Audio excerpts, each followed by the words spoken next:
ওম শান্তি। আজিৰ তাৰিখ 12 এপ্ৰিল 2024 বৰ্ষ। প্ৰাতঃ মুৰলী বাপদাদা মধুবন।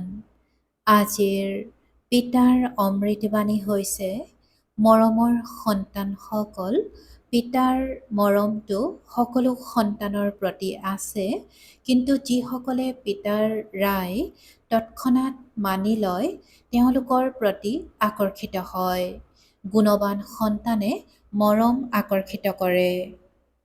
আৰু আজিৰ প্ৰশ্ন, পিতাই কোনটো ঠিকা লৈছে? উত্তৰত কৈছে, সকলোকে ফুল কৰি উভতাই লৈ যোৱাৰ ঠিকা এজন পিতাৰ। সকলোকে ফুল কৰি উভতাই লৈ যোৱাৰ ঠিকা এজন পিতাৰ। পিতাৰ নিচিনা ঠিকাদাৰ সৃষ্টিত আৰু আন কোনো নাই। তেওঁৱে সকলোৰে সদ্গতি কৰিবলৈ আহে। পিতাই সেৱা অবিহনে থাকিব নোৱাৰে। তেন্তে সন্তানসকলেও সেৱাৰ প্ৰমাণ দিব লাগে। পিতাই যি শুনায় সেয়া আওকাণ কৰিব নালাগে। ওম শান্তি। আত্মিক পিতাই আত্মিক সন্তানসকলক বুজায়, সন্তানসকল, নিজক আত্মা বুলি বুজি বহা, এয়া এজন পিতাইহে বুজায়। অন্য কোনো মনুষ্যই বুজাব নোৱাৰে। নিজক আত্মা বুলি বুজা, এয়া 5000 বছৰ পাছত পিতাহে আহি শিকায়। এয়াও তোমালোক সন্তানসকলেহে জানা।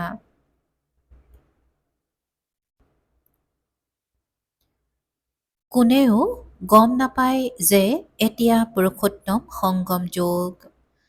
পিতাই কৈছে যে নিজক আত্মা বুলি বুজা, এয়া 5000 বছৰৰ পাছত পিতাহে আহি শিকায়।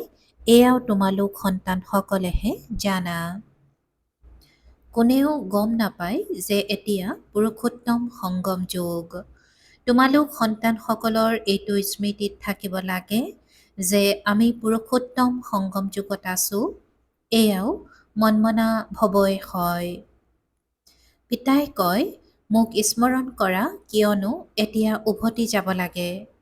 84 জন্ম এতিয়া পূৰা হ'ল, এতিয়া শতপ্ৰধান হৈ উভতি যাব লাগে।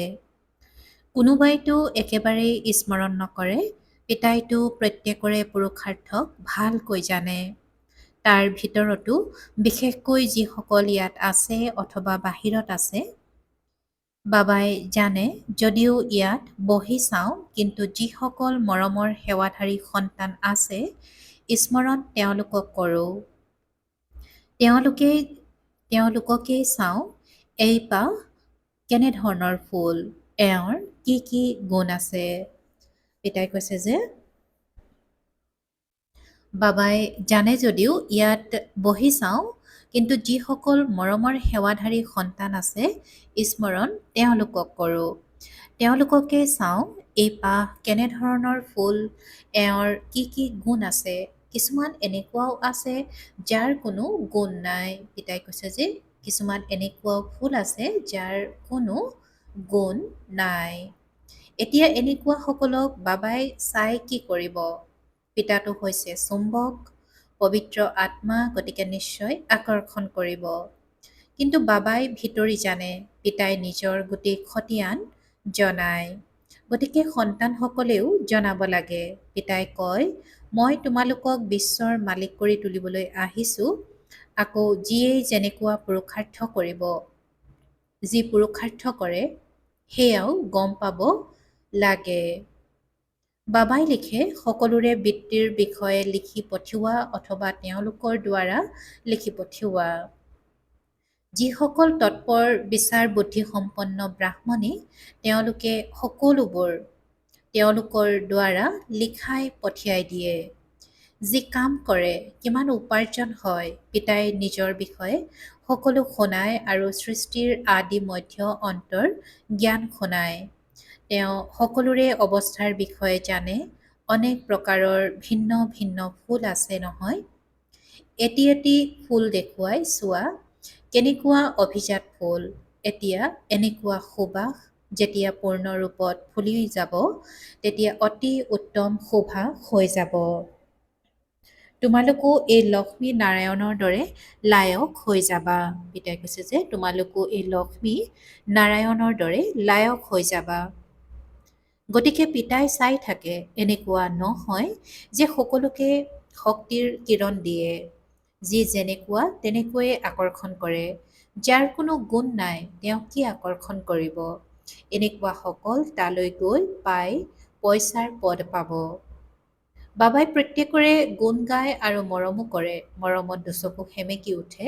এই সেৱাধাৰীসকলে কিমান সেৱা কৰে। এওঁলোকে সেৱা অবিহনে আৰাম নাপায়। কিছুমানেতো সেৱা কৰিবই নাজানে, যুগত নবহে, জ্ঞানৰ ধাৰণা নাই। বাবাই বুজি পায় এওঁলোকে কি পদ পাব।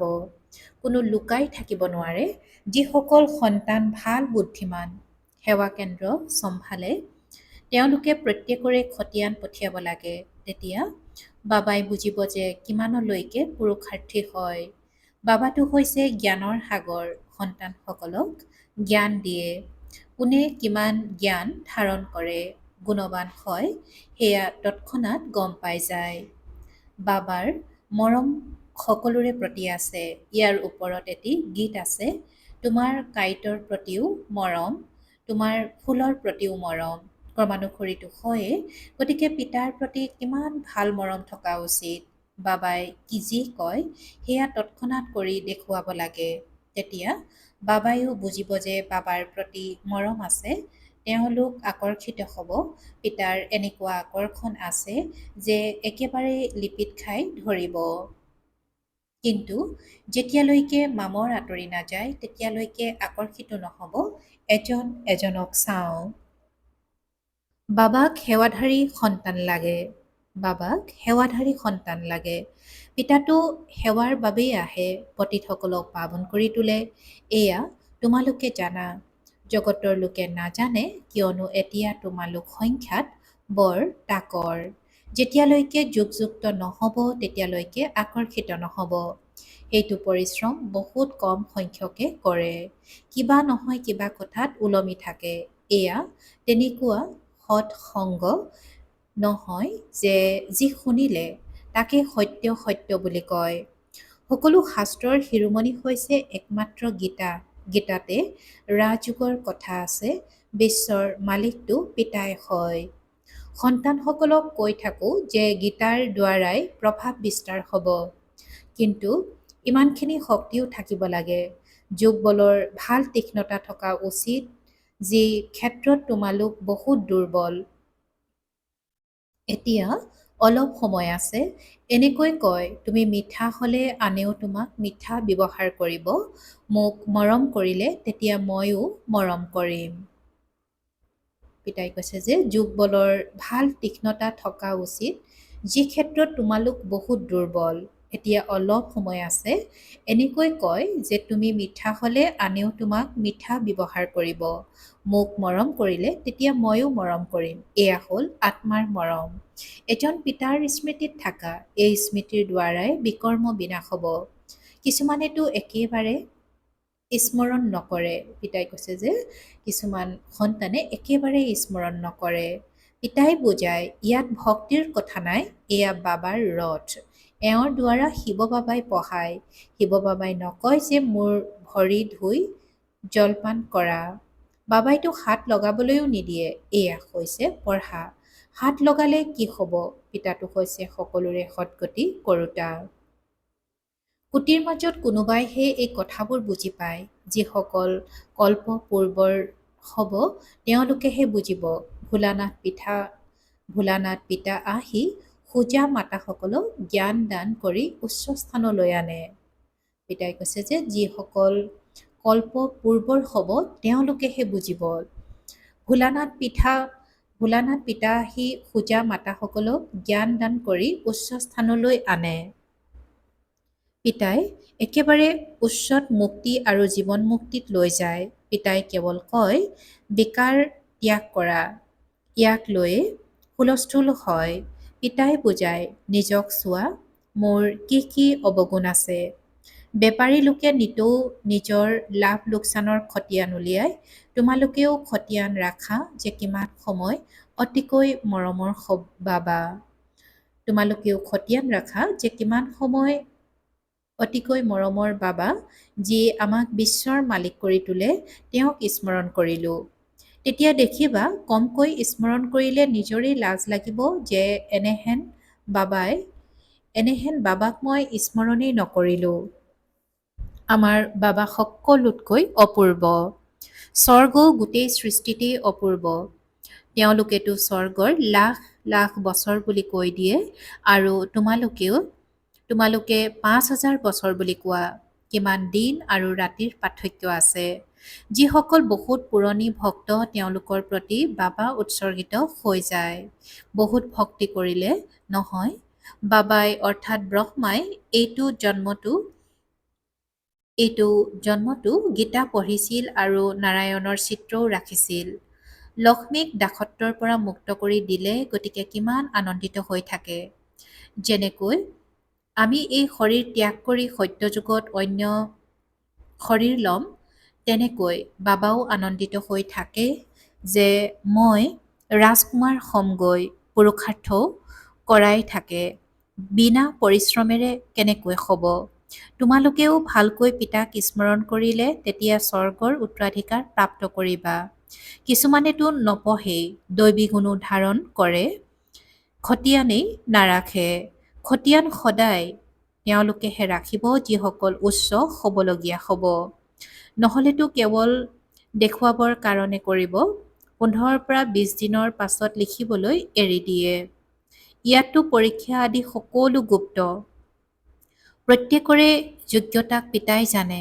পিতাই কোৱা কথা তৎক্ষণাৎ মানি ল'লে কোৱা হ'ব আজ্ঞাকাৰী একান্ত বাধ্য। বাবাই কয় এতিয়া সন্তানসকলৰ বহুত কাম কৰিবলগীয়া আছে। কিমান ভাল ভাল সন্তানেও এৰি গুচি যায়। এওঁ কেতিয়াও কাকো ত্যাগ নকৰিব যে বিচ্ছেদ নহ'ব। এওঁতো ড্ৰামা অনুসৰি আহিছে বৃহৎ ঠিকা ল'বলৈ। মই সকলোতকৈ ডাঙৰ ঠিকাদাৰ। সকলোকে ফুল কৰি উভতাই লৈ যাম। তোমালোক সন্তানসকলে জানা যে পতিতক পাৱন কৰি তোলোতা ঠিকাদাৰ এজনেই। তেওঁ তোমালোকৰ সন্মুখত বহি আছা। কাৰোবাৰ অলপ নিশ্চয়তা আছে, কাৰোবাৰ একেবাৰে নাই। আজি ইয়াত আছে, কালিলৈ গুচি যাব। চলনেই এনেকুৱা। অন্তৰ নিশ্চয় দহিব মই বাবাৰ ওচৰত থাকি বাবাৰ হৈও কি কৰিছোঁ। সেৱা একোৱেই নকৰিলে কি পাবা?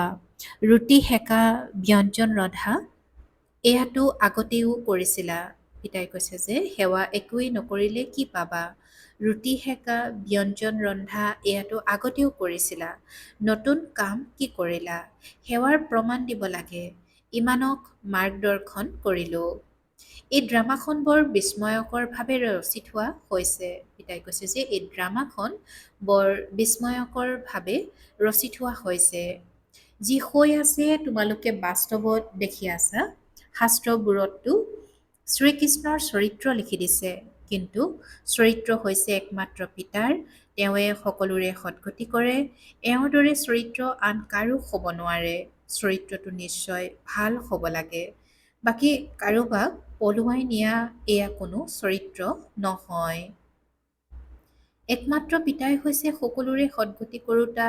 তেওঁ কল্পই কল্পই আহি স্বৰ্গ স্থাপনা কৰে। লাখ লাখ বছৰৰ কোনো কথাই নাই। গতিকে সন্তানসকলে অভ্যাস ত্যাগ কৰিব লাগে, নহ'লে কি পদ পাবা।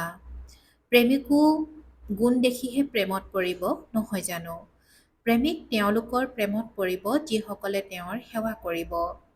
যিয়ে সেৱা নকৰে তেওঁ কি কামৰ? এই কথাবোৰ বহুত বুজিবলগীয়া। পিতাই বুজায় তোমালোক মহান ভাগ্যশালী হোৱা। তোমালোকৰ দৰে ভাগ্যৱান কোনো নাই। যদিও তোমালোক স্বৰ্গলৈ যাবা, কিন্তু উচ্চ প্ৰাৰব্ধ গঢ়িব লাগে। কল্প কল্পান্তৰৰ কথা, পদ কম হৈ যায়। যি পাম সেয়াই ভাল বুলি ভাবি আনন্দিত হ'ব নালাগে। পিতাই কৈছে যে তোমালোক মহান ভাগ্যশালী হোৱা। তোমালোকৰ দৰে ভাগ্যৱান কোনো নাই। যদিও তোমালোক স্বৰ্গলৈ যাবা, কিন্তু উচ্চ প্ৰাৰব্ধ গঢ়িব লাগে। কল্প কল্পান্তৰৰ কথা, পদ কম হৈ যায়। যি পাম সেয়াই ভাল বুলি ভাবি আনন্দিত হ'ব নালাগে। পুৰুষাৰ্থ বহুত ভালকৈ কৰিব লাগে। সেৱাৰ প্ৰমাণ দিব লাগে। কিমানক নিজৰ সমান কৰি তুলিলোঁ। তোমালোকৰ প্ৰজা ক'ত? পিতা শিক্ষকে সকলোকে পুৰুষাৰ্থ কৰায়, কিন্তু কাৰোবাৰ ভাগ্যত থাকিলেহে। সকলোতকৈ শ্ৰেষ্ঠ আশীৰ্বাদ এয়াই যে পিতাই নিজৰ শান্তিধাম এৰি পতিত সৃষ্টিত আৰু পতিত দেশত আহে, নহ'লে তোমালোকক ৰচয়িতা আৰু ৰচনাৰ জ্ঞান কোনে শুনাব?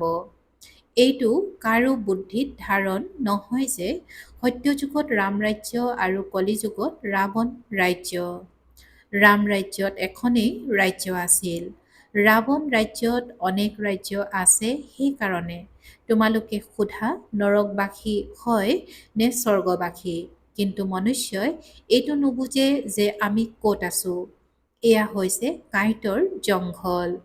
সেইখন হ'ল ফুলৰ বাগিচা।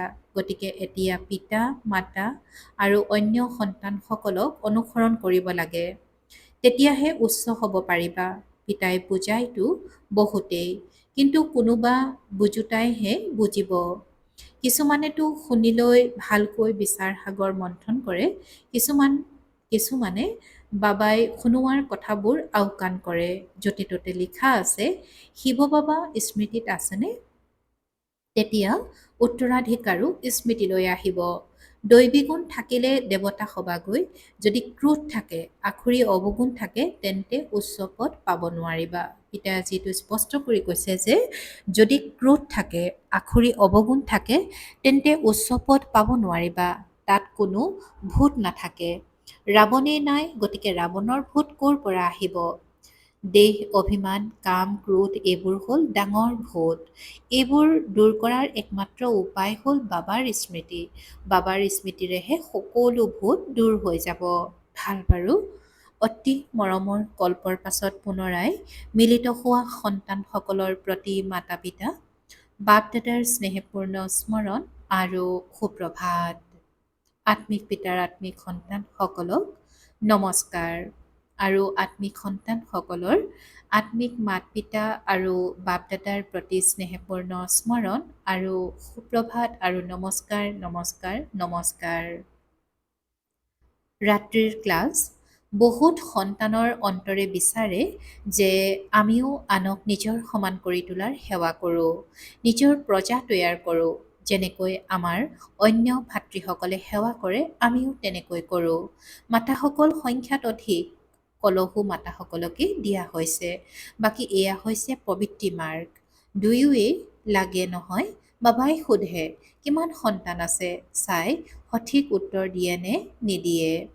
5টি নিজৰ আৰু এটি হ'ল শিৱ বাবা। কিছুমানেতো ক'ব লাগে কাৰণে কৈ দিয়ে, কিছুমানে সঁচাকৈ কয়। যিসকলে উত্তৰাধিকাৰী কৰি লয়, তেওঁলোক বিজয়মালাত গঁঠা যাব। যিয়ে সঁচাকৈ উত্তৰাধিকাৰী কৰি লয়, তেওঁলোক নিজেও উত্তৰাধিকাৰী হয়। অন্তৰ সঁচা হ'লে চাহেব ৰাজী হয়। বাকীটো সকলোৱে ক'ব লাগে কাৰণে কৈ দিয়ে। এই সময়ত পাৰলৌকিক পিতাহে আছে, যিয়ে সকলোকে উত্তৰাধিকাৰ দিয়ে। সেয়েহে স্মৰণো তেওঁকেই কৰিব লাগে, যাৰ দ্বাৰা 21 জন্মৰ উত্তৰাধিকাৰ পোৱা যায়। বুদ্ধিত জ্ঞান আছে যে এয়াতো একোৱেই নাথাকিবগৈ। পিতাই প্ৰত্যেকৰে অৱস্থা চাই সঁচা উত্তৰাধিকাৰী কৰি লৈছে নে কৰিবলৈ চিন্তা কৰি আছে। উত্তৰাধিকাৰী কৰি লোৱাৰ অৰ্থ বুজেনে? বহুত আছে যিয়ে বুজি পায়ো বাবাক উত্তৰাধিকাৰী কৰি ল'ব নোৱাৰে, কিয়নো মায়াৰ বশীভূত হৈ আছে। এই সময়ত হয়তো ঈশ্বৰৰ বশ হ'ব, নতুবা মায়াৰ বশ হ'ব। যিসকল ঈশ্বৰৰ বশ হ'ব, তেওঁলোকে উত্তৰাধিকাৰী কৰি ল'ব। মালা 18 হয়। পিতাই কৈছে যে মালা 18 হয়, 108ৰো হয়। 18 হ'ব আৰু 108ৰো হয়। 8 গৰাকীয়েতো নিশ্চয় চমৎকাৰ কৰিব। সঁচাকৈ উত্তৰাধিকাৰী কৰিহে এৰিব। যদিও উত্তৰাধিকাৰী কৰি লয়, উত্তৰাধিকাৰীটো তেওঁলোকেই লৈ লয়। তথাপিও এনেকুৱা উচ্চ উত্তৰাধিকাৰী কৰি লওঁতাসকলৰ কৰ্মও এনেকুৱা উচ্চ হ'ব। কোনো বিকৰ্ম নহয়। যি বিকাৰ আছে সেয়া সকলো বিকৰ্মই নহয় জানো? পিতাক বাদ দি অন্য কাৰোবাক স্মৰণ কৰা এইটো বিকৰ্ম। পিতা মানে পিতা। পিতাই মুখেৰে কয় মাম একম, অৰ্থাৎ কেৱল মোক স্মৰণ কৰা। নিৰ্দেশনা পাইছা নহয়, গতিকে একেবাৰে পিতাৰ স্মৃতিত থকা এই ক্ষেত্ৰতেই বহুত পৰিশ্ৰম কৰিবলগীয়া হয়। পিতাই কৈছে যে এই ক্ষেত্ৰতে বহুত পৰিশ্ৰম কৰিবলগীয়া হয়। এজন পিতাক স্মৰণ কৰিলে মায়াই ইমান আমনি নকৰে, বাকী মায়াও বৰ শক্তিশালী। বুজি পোৱা যে মায়াই বহুত বিকৰ্ম কৰায়, ডাঙৰ ডাঙৰ মহাৰথীসকলকো বগৰাই পেলায়। দিনে প্ৰতিদিনে সেৱা কেন্দ্ৰৰ সংখ্যা বৃদ্ধি হৈ গৈ থাকিব, গীতা পাঠশালা বা মিউজিয়াম খুলি থাকিব। গোটেই সৃষ্টিৰ মনুষ্যই পিতাৰ কথাও মানিব, ব্ৰহ্মাৰ কথাও মানিব। ব্ৰহ্মাকেই প্ৰজাপিতা বুলি কোৱা হয়। আত্মাসকলকতো প্ৰজা বুলি কোৱা নহ'ব। মনুষ্য সৃষ্টি কোনে ৰচে? প্ৰজাপিতা ব্ৰহ্মাৰ নাম আহে, তেন্তে তেওঁ সাকাৰ, তেওঁ নিৰাকাৰ হৈ গ'ল। তেওঁতো অনাদি। তেওঁকো অনাদি বুলি ক'ব। দুয়োজনৰ নাম আটাইতকৈ উচ্চ। তেওঁ আত্মিক পিতা, তেওঁ প্ৰজাপিতা। দুয়োজনে বহি তোমালোকক পঢ়ায়। কিমান উচ্চ হলা। সন্তানসকলৰ কিমান নিচা থকা উচিত, কিমান আনন্দিত হোৱা উচিত, কিন্তু মায়াই আনন্দত বা নিচাত থাকিব নিদিয়ে। এনেকুৱা বিদ্যাৰ্থীয়ে যদি বিচাৰ সাগৰ মন্থন কৰি থাকে, তেন্তে সেৱাও কৰিব পাৰিব, আনন্দিত হৈ থাকিব পাৰে। কিন্তু আজিকালি পিতাই কৈছে যে এনেকুৱা বিদ্যাৰ্থীয়ে যদি বিচাৰ সাগৰ মন্থন কৰি থাকে, তেন্তে সেৱাও কৰিব পাৰিব, আনন্দিত হৈ থাকিব পাৰে। কিন্তু কিজানি এতিয়া সময় বাকী আছে, সেয়া কৰ্মাতীত অৱস্থা হ'ব, তেতিয়া আনন্দিত হৈও থাকিব পাৰিব। বাৰু, আত্মিক সন্তানসকলৰ প্ৰতি আত্মিক বাপ দাদাৰ স্নেহপূৰ্ণ স্মৰণ আৰু শুভৰাত্ৰি। আৰু আত্মিক সন্তানসকলৰো আত্মিক বাপ দাদাৰ প্ৰতি স্নেহপূৰ্ণ স্মৰণ আৰু শুভৰাত্ৰি। আৰু আজিৰ ধাৰণাৰ বাবে মুখ্য সাৰ প্ৰথমতে, নিতৌ ৰাতি খতিয়ান চাব লাগে যে অতিকৈ মৰমৰ বাবাক গোটেই দিনটোত কিমান স্মৰণ কৰিলোঁ। নিজক জাহিৰ কৰিবলৈ খতিয়ান ৰাখিব নালাগে। গুপ্ত পুৰুষাৰ্থ কৰিব লাগে। দ্বিতীয়তে, পিতাই যি শুনায় তাৰ ওপৰত বিচাৰ সাগৰ মন্থন কৰিব লাগে। সেৱাৰ প্ৰমাণ দিব লাগে। পিতাই শুনোৱা কথা আওকাণ কৰিব নালাগে। ভিতৰত যদি কিবা আখুৰি অৱগুণ আছে, তেন্তে সেয়া পৰীক্ষা কৰি আঁতৰাব লাগে। আৰু আজিৰ পিতাৰ বৰদান, বৈৰাগ্য বৃত্তিৰে এই অসাৰ সংসাৰৰ পৰা আকৰ্ষণ মুক্ত হৈ থাকোঁতা সঁচা ৰাজঋষি হোৱা। বৈৰাগ্য বৃত্তিৰে এই অসাৰ সংসাৰৰ পৰা আকৰ্ষণ মুক্ত হৈ থাকোঁতা সঁচা ৰাজঋষি হোৱা। আৰু আজিৰ বৰদানৰ ব্যাখ্যা, ৰাজঋষি অৰ্থাৎ ৰাজ্য থকা সত্ত্বেও বেসদৰ বৈৰাগী, দেহ আৰু দেহৰ পুৰণি সৃষ্টিৰ প্ৰতি অলপো আকৰ্ষণ নাথাকে, কিয়নো জানে এইখন পুৰণি সৃষ্টি হৈয়ে অসাৰ সংসাৰ, ইয়াত কোনো সাৰ নাই। অসাৰ সংসাৰত ব্ৰাহ্মণৰ শ্ৰেষ্ঠ সংসাৰ পাই গ'ল, সেয়েহে সেই সংসাৰৰ প্ৰতি বেসদৰ বৈৰাগ্য অৰ্থাৎ কোনো আকৰ্ষণ নাই। যেতিয়া কাৰো প্ৰতি আকৰ্ষণ বা বশ্যতা নাথাকিব, তেতিয়া ৰাজঋষি বা তপস্বী বুলি কোৱা হ'ব। আৰু আজিৰ শ্লোগান, যুক্তিযুক্ত বচন সেয়া যি মধুৰ আৰু শুভ ভাৱনা সম্পন্ন। পিতাই আজি শ্লোগানত কৈছে যে যুক্তিযুক্ত বচন সেয়া যি মধুৰ আৰু শুভ ভাৱনা সম্পন্ন। ওম শান্তি।